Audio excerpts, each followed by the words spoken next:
Assalamualaikum warahmatullahi wabarakatuh. Alhamdulillah pada kesempatan kali ini saya akan menjelaskan materi terkait dengan pendidikan demokrasi menuju masyarakat madani.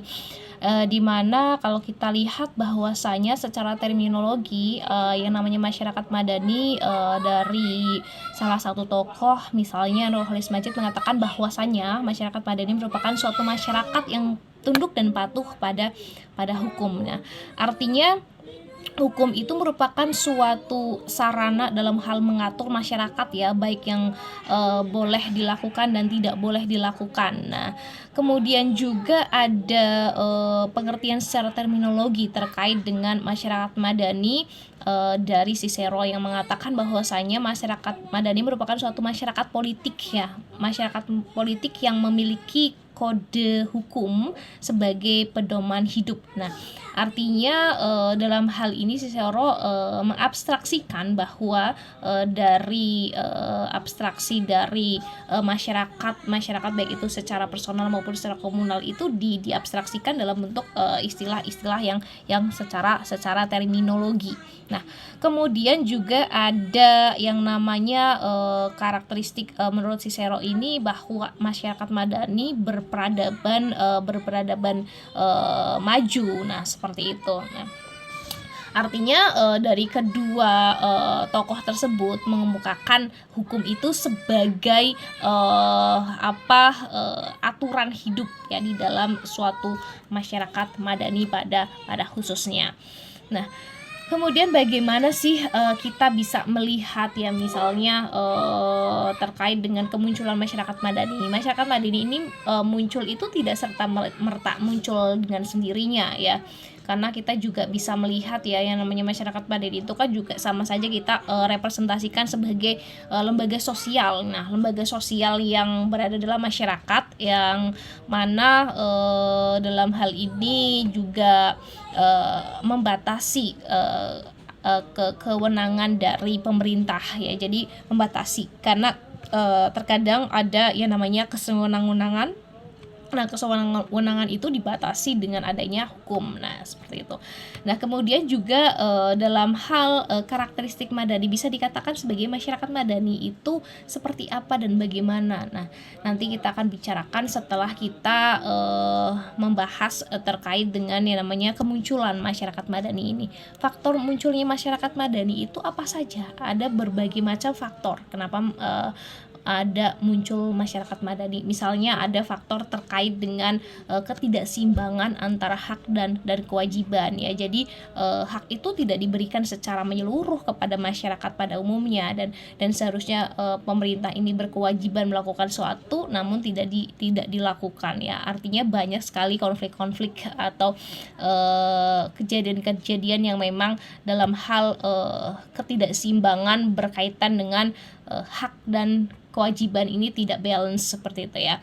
Kemudian ada faktor yang lainnya berkaitan dengan kemunculan masyarakat madani, misalnya warga negara itu tidak memiliki kebebasan penuh dalam menjalankan suatu aktivitas ya. Jadi aktivitas ini dibatasi, mana yang boleh nih, misalkan masyarakatnya ini tidak boleh dalam hal menyampaikan pendapat ya, tidak boleh menyuarakan pendapat atau tidak boleh berserikat, tidak boleh berkumpul. Nah, ini sangat dibatasi sekali berkaitan dengan aktivitas masyarakat pada umumnya.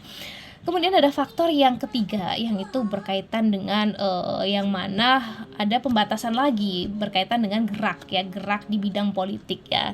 Artinya masyarakat ini tidak berkesempatan untuk memberikan suatu aspirasi kepada pemerintah, mana sih yang seharusnya dan mana yang tidak seharusnya, yang intinya bertujuan untuk keadilan sosial. Nah, tuh ya, jadi akhirnya dalam hal ini dengan berbagai macam konflik, dengan berbagai macam latar belakang ya, dengan adanya ketidakseimbangan ya dan lain sebagainya. Nah, ini memunculkan masyarakat madani. Nah, seperti itu ya. Kalau kita lihat sejarahnya itu waktu sejarah Islam ya di Madinah itu kan banyak terjadi konflik-konflik suku ya. Maka dalam hal ini Rasulullah ini menciptakan yang adanya Piagam Madinah. Nah, Piagam Madinah itu sebagai bentuk apa? Sebagai bentuk konstitusi yang dimiliki oleh negara, yang mana itu mengedepankan hak asasi manusia, mengedepankan adanya suatu keadilan dan transparansi di dalam suatu pemerintahan. Nah, itu memang sangat penting untuk mewujudkan masyarakat madani. Nah, kemudian ada juga karakteristik. Nah, karakteristik yang dimiliki masyarakat madani ini sangat kompleks sekali ya, karena masyarakat madani itu suatu masyarakat yang memang karakternya itu karakter yang pluralisme ya, artinya banyak dan beragam ya, artinya bisa menghormati keberagaman ya, bisa berdampingan dengan berbeda suku ya, berbeda budaya, berbeda bahasa, daerah dan lain sebagainya. Nah, ini sangat dihormati oleh masyarakat madani, artinya tidak ada nanti konflik-konflik yang konfliknya itu berkaitan dengan konflik suku ya, karena memang menghargai pendapat ya, bahkan dijadikan perbedaan ini sebagai rahmat ya, karena kalau kita lihat karakteristik yang lain, misalkan ada partisipasi sosial. Nah, jadi masyarakat madani berpartisipasi aktif dalam memberikan suatu aspirasinya, pendapatnya dalam suatu kegiatan baik sosial ya, baik itu budaya dan baik di dalam suatu masyarakat pada khususnya. Nah, kemudian juga ketika kita melihat adanya keberagaman ya, adanya suatu pendapat ya, pendapat itu kan berbeda ya antara pendapat yang satu dengan pendapat yang lain, karena tentu kepentingan yang satu dengan kepentingan yang lain itu berbeda. Lalu bagaimana sih kita menjembatani itu sendiri ya, dengan adanya suatu sikap yang dimiliki masyarakat madani, yaitu sikap yang toleran, yang memiliki toleransi yang tinggi ya, jadi menghargai di perbedaan, menghargai kemajemukan, menghargai akan sesuatu yang berbeda. Nah, untuk apa? Dengan karakteristik untuk mewujudkan keadilan sosial ya. Keadilan itu bisa salah satunya diterapkan di bidang hukum ya, misalkan keadilan dalam hal penegakan hukum yang adil dengan seadil-adilnya. Maka di dalam suatu keputusan majelis hakim itu selalu ada demi keadilan berdasarkan ketuhanan yang Maha Esa ya.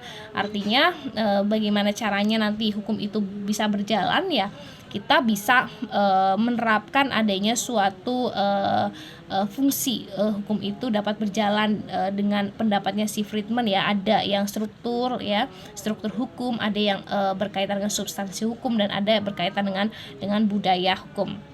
Kemudian ada karakteristik terkait dengan masyarakat madani yang lainnya, misalkan berkaitan dengan demokratis ya, artinya masyarakat madani ini menerapkan prinsip-prinsip demokratis, dan tentunya dalam hal penerapan prinsip-prinsip demokrasi ini ya, prinsip-prinsip keadilan, prinsip-prinsip penegakan HAM, prinsip terkait dengan equality before the law, prinsip berkaitan dengan yang namanya penegakan hukum ya, mayoritas dan tetap merangkul minoritas. Nah, seperti itu juga harus didukung oleh yang namanya partisipasi aktif dari LSM ya, dari pers ya, dan dari masyarakat secara umum, agar prinsip demokrasi ini dapat benar-benar dilaksanakan atau dapat diimplementasikan dengan baik, sebaik-baiknya.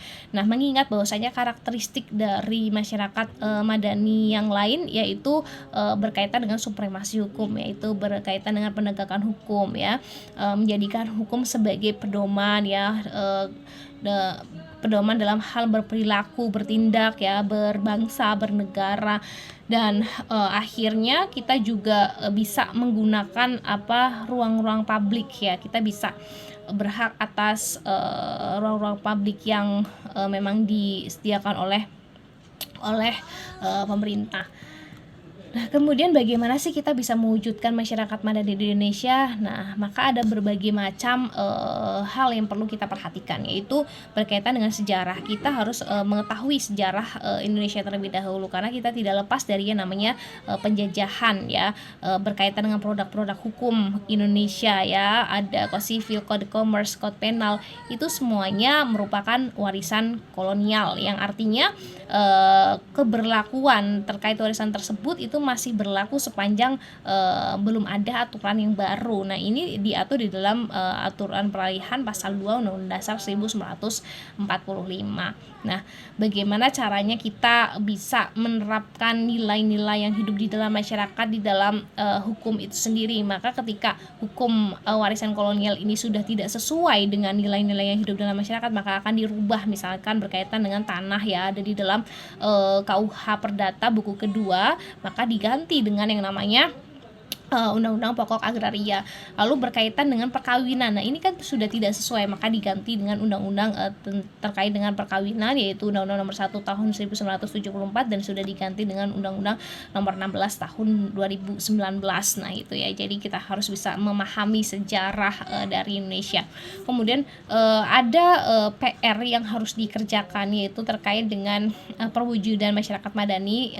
Salah satunya adalah stabilitas ekonomi. Bagaimana sih caranya agar kita bisa memanfaatkan sumber daya alam yang melimpah ini untuk kestabilan ekonomi masyarakat pada khususnya dan untuk kesejahteraan masyarakat pada umumnya. Nah, agar nantinya ekonomi Indonesia bisa stabil dan seyogyanya bisa nanti mewujudkan masyarakat demokrasi. Nah, ketika sudah ada suatu kestabilan ekonomi, maka ada hal yang tidak kalah penting, yaitu terkait dengan intelektualitas. Nah, intelektualitas itu juga turut berkontribusi di dalam perwujudan masyarakat madani di Indonesia. Artinya masyarakat itu diupayakan agar memiliki intelektualitas yang tinggi ya, agar nantinya bisa independen ya, tidak bergantung kepada pemerintah. Kita tidak bergantung juga sepenuhnya kepada negara-negara lainnya. Artinya ketika kita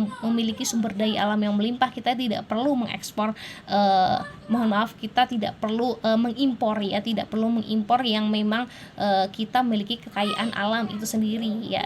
Jadi bagaimana sih cara kita untuk mengelola hal tersebut.